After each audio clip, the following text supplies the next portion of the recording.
Oh Jesús mío, por tu amor misericordioso, por tus sagradas llagas y por los méritos de tus 33 años de vida terrestre, libra de las garras de Satanás a las almas que están al borde del infierno. Amén. Queridos amigos, soy Marcelo Muñoz y hoy conoceremos un poco más acerca de San Pío de Pietrelcina. Francesco Forione di Nunzio, nuestro San Pío de Pietrelcina, nació el 25 de mayo de 1887 en Pietrelcina. El día siguiente en la iglesia de Sant'Anna por el padre Nicolantino Orlando. Le pusieron por nombre Francesco por la devoción que su madre tenía al santo de Asís. Siendo de pocos meses de nacido, una noche puso nervioso a su padre, que estaba cansado del trabajo del día y no podía dormir por los gritos del niño. Tomó a Francesco y lo tiró sobre la cama diciendo: «Ni que me hubiese nacido un diablo en vez de un cristiano». Mamá Pepa reprendió al papá mientras recogía ansiosa al niño que de la cama se había caído al suelo. Pero no se había hecho nada. Lo cierto es que muchos años más tarde, papá Gracio aseguraba que, desde ese día, nunca más molestó durante la noche. El padre Clemente de Santa María in Punta manifiesta que, según le dijo la mamá del padre Pío, obedecía siempre a sus padres. Por la mañana y por la tarde iba a hacer una visita a Jesús y a la Virgen a la iglesia. Alguna vez le decía a su madre: «Francesco, ¿por qué no vas a jugar con los otros niños?». Pero él no quería. Decía que blasfemaban y es por eso que evitaba la compañía de los que mentían también o tenían malas costumbres. El padre Agustín de San Marcos in Lamis, su director espiritual, afirma en su diario lo siguiente: «Los éxtasis y apariciones comenzaron a sus 5 años, cuando tuvo el pensamiento de consagrarse para siempre al Señor y fueron continuos. Interrogado de por qué los había ocultado tanto tiempo, respondió que creía que eran cosas normales que sucedían a todos. Por ellos, un día me preguntó: ¿y usted no ve a la Virgen?». Y al decirle que no, añadió: «Seguro que usted lo dice por humildad».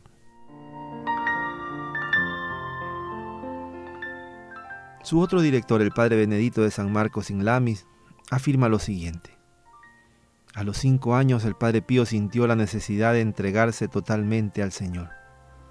Se le apareció en el altar mayor el corazón de Jesús, le hizo señas de acercarse y le puso la mano sobre su cabeza para manifestarle su contento por su consagración.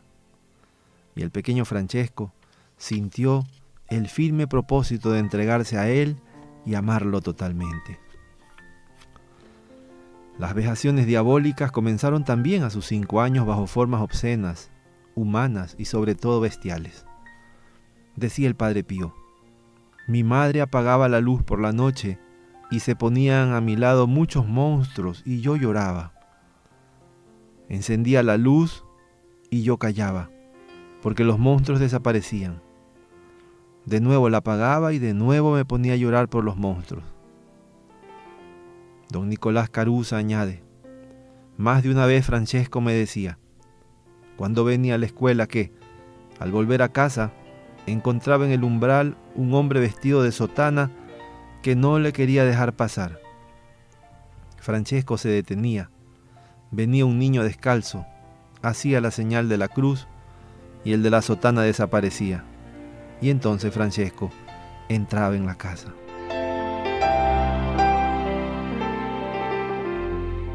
A los 6 años, sus padres le encomendaron 2 ovejas para llevarlas a pastar. Con ellas se iba cada día al sector de Piana Romana, donde poseían un pequeño terreno. Allí jugaba con su amigo Luigi Orlando, otro pastorcito, o se dedicaba a la oración. El padre Tarcisio Zulo refiere que su padre lo llevó cuando tenía unos 8 años al santuario de San Pellegrino a Altavilla Irpina. Allí vio a una madre que rezaba por su hijo deforme, que llevaba ella en sus brazos, pidiéndole a San Pellegrino que se lo curase. El pequeño Francesco Forione quedó conmovido de la fe de la señora y de sus lágrimas. Él mismo se unió a la madre para pedir la curación. Su padre quería sacarlo de la iglesia y él le pedía que le dejara un momento más. En un cierto momento, la madre le dijo a San Pellegrino: «Si no me escuchas, tómalo», y lo dejó sobre el altar. Apenas el niño deforme tocó el altar, quedó curado. La multitud se emocionó y casi se aplastan unos a otros por el entusiasmo del milagro. El padre Pío contaba que su padre se preocupó de que le pasara algo ante la avalancha de la gente. Sus paisanos de Pietrelcina, muchos años después, recordaban este suceso diciendo: ¿no habrá sido este el primer milagro hecho por el padre Pío?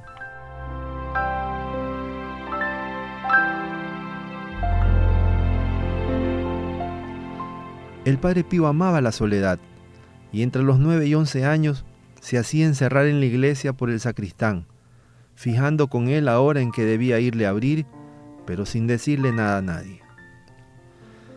El padre Marcelino y Asensarino declaró lo siguiente: teniendo unos 10 años, el niño Francesco fue enviado a Piana Romana.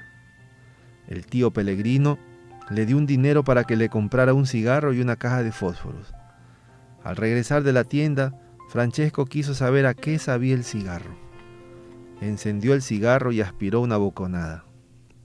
De pronto, se encontró con que se le revolvió el estómago y se mareaba. Al llegar donde su tío, le contó con sinceridad lo que le había pasado y desde entonces puso una barrera entre él y el humo. A esa misma edad cayó gravemente enfermo, debiendo guardar cama más de un mes.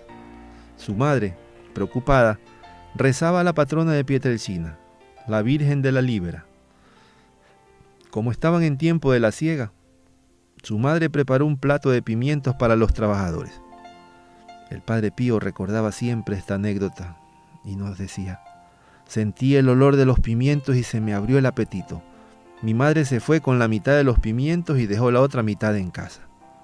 Me levanté y me comí todos los pimientos que había dejado mi madre y me quedé profundamente dormido. Al regresar mi madre me encontró todavía durmiendo, la cara roja y empapado de sudor. Los pimientos habían hecho de somnífero y poco después de purga. Al día siguiente estaba restablecido y con salud». Un día, su madre oyó ruidos y vio que se daba latigazos con una cadena de hierro. Le preguntó: «Francesco, ¿por qué lo haces? La cadena te hace mal». Y él respondió: «Me dejo golpear como los judíos golpearon a Jesús hasta hacerle salir sangre, pero yo no quiero que me salga sangre». La pobre madre sufría y cuando sentía que su hijo se daba golpes, se alejaba con lágrimas en los ojos. Un día, el padre Orlando Giuseppe tuvo que reprenderlo por desobedecer a su madre, que le preparaba la cama por las tardes, y él prefería dormir en el suelo, teniendo una piedra por almohada. Teniendo 10 años y después de haber estudiado algo con el profesor Cosinos Coca y Mandato Saginario, sus padres lo encomendaron a Domenico Tisani, que había sido sacerdote. Estaba casado, tenía una hija y le cobraba 5 liras al mes. Siendo ya sacerdote, el padre Pío tuvo la alegría de reconciliar con la iglesia a su maestro Tisani y confesarlo antes de morir. Cada vez que recordaba este episodio, levantaba los ojos al cielo y se emocionaba hasta no poder casi hablar mientras imploraba la divina misericordia.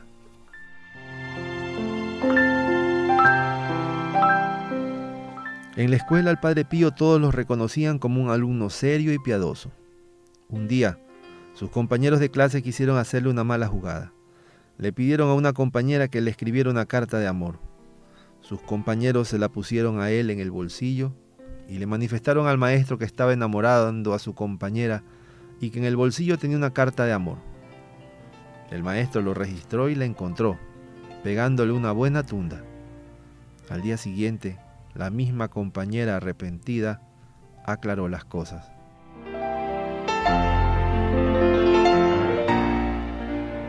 Otro compañero, por envidia de que Francesco como acólito era bien considerado por el párroco y los otros sacerdotes, escribió una carta anónima en la que decía que cortejaba a la hija del jefe de la estación del pueblo, una jovencita que raramente iba a la iglesia y que Francesco ni la conocía. El párroco lo reprendió y le prohibió ayudar en la misa. Después de las investigaciones correspondientes, el acusador tuvo que admitir que él había escrito la carta por envidia. Hubiera querido hacer la primera comunión antes de los 11 años, que era la edad establecida. Su abuelo intercedió ante el párroco, pero no lo consiguió. Tuvo que esperar, como todos, a los 11 años, y la hizo en 1899. El 27 de septiembre de 1899 recibió también la confirmación de manos del arzobispo de Benevento. 15 años más tarde, cuando siendo joven sacerdote, preparó a 450 niños de Pietrelcina para la confesión. Recordaba el día de su confirmación diciendo: lloraba de consuelo en mi corazón con esta ceremonia sagrada, porque me acordaba de lo que el Espíritu Paráclito me había hecho sentir el día en que recibí el sacramento de la confirmación, día único e inolvidable para toda mi vida.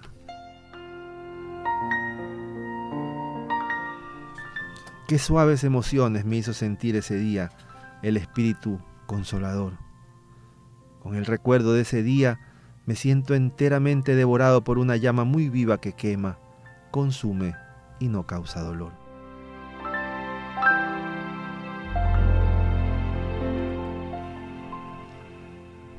Desde muy niño, sintió Francesco inclinación a la vida de piedad y se entregó totalmente a Dios. Por ello, pensó en dedicarle su vida como religioso.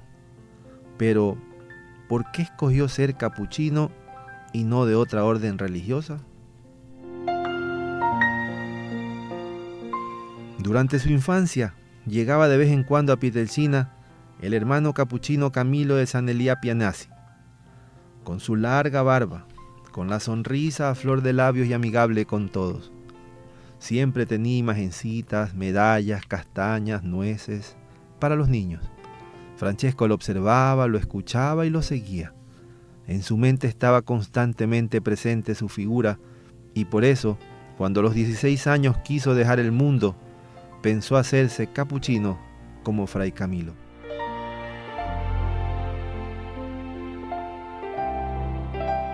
Su tío Pellegrino prefería que fuera a otro convento porque decía que los capuchinos estaban muy flacos y hacían mucha penitencia.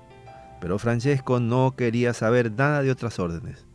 El padre Pío, siendo ya anciano, decía: la barba de Fray Camilo se había quedado fija en mi cabeza y nadie me la pudo quitar de la mente.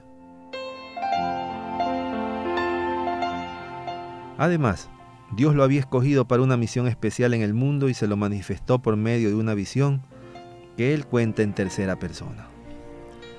Cierto día, mientras estaba meditando en el problema de su vocación y sobre cómo podría hacer para dar el adiós definitivo al mundo y dedicarse todo a Dios, su alma fue arrebatada y llegó a ver con los ojos de la inteligencia objetos diferentes de los que se ven con los ojos del cuerpo. Vio a su lado un hombre de presencia majestuosa, de extraordinaria belleza y resplandeciente como el sol. Lo tomó a él de la mano y le dijo: ven conmigo, porque tienes que combatir como un guerrero valiente. Lo condujo después a un campo extensísimo donde había una gran multitud de hombres. Eran 2 ejércitos colocados frente a frente. De una parte había hombres de rostros bellísimos, vestidos con vestiduras blancas, y de otra, hombres de aspecto horrible, vestidos de negro y que aparecían como sombras oscuras. Entre unos y otros había un gran espacio, y he aquí que el guía lo coloca en medio de ellos.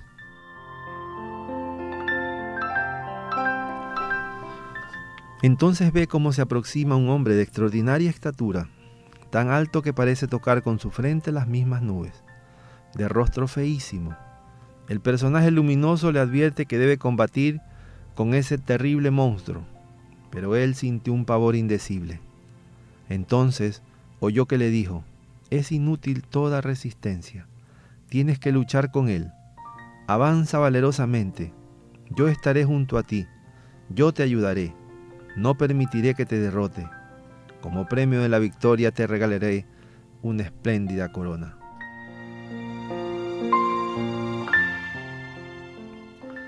Fue aceptado el combate. El choque fue espantoso, terrible, pero al fin, con la ayuda del guía luminoso, lo derrotó y lo puso en vergonzosa huida.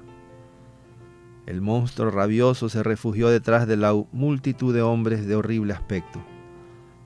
La otra muchedumbre de hombres de hermoso aspecto explotó en aplausos y gritos de júbilo, y le pusieron una espléndida corona sobre la cabeza, pero le fue mandada quitar por el personaje luminoso mientras le decía: tengo reservada para ti otra mucho más hermosa, si consigues luchar siempre bien contra este perverso personaje contra el que has combatido hoy. Ten presente que has de volver una y otra vez al asalto. Combate valerosamente y no dudes nunca de mi ayuda.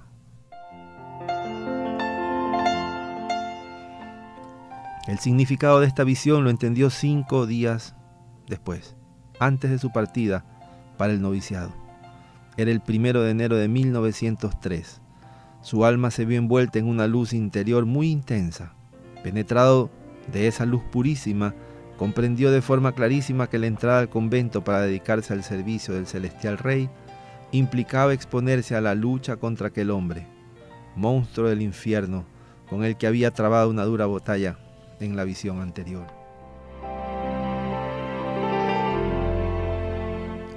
Esta visión fortaleció su alma para dejar el mundo y entregarse a Dios.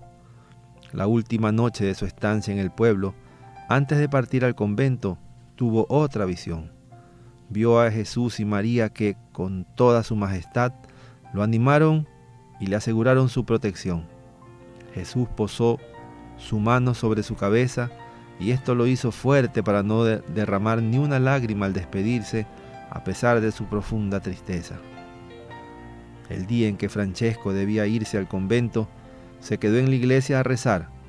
Al ir a su casa, encontró mucha gente que acompañaba a su madre. Al ir a abrazarla, ella se desvaneció y al volver en sí le dijo: hijo mío, perdóname, siento que se me destroza el corazón, pero San Francisco te llama y tú debes irte.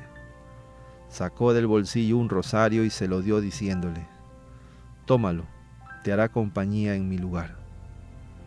El Padre Pío, cada vez que contaba este episodio, se conmovía hasta las lágrimas. Y el 6 de enero de 1903 partió para el convento de Marcone.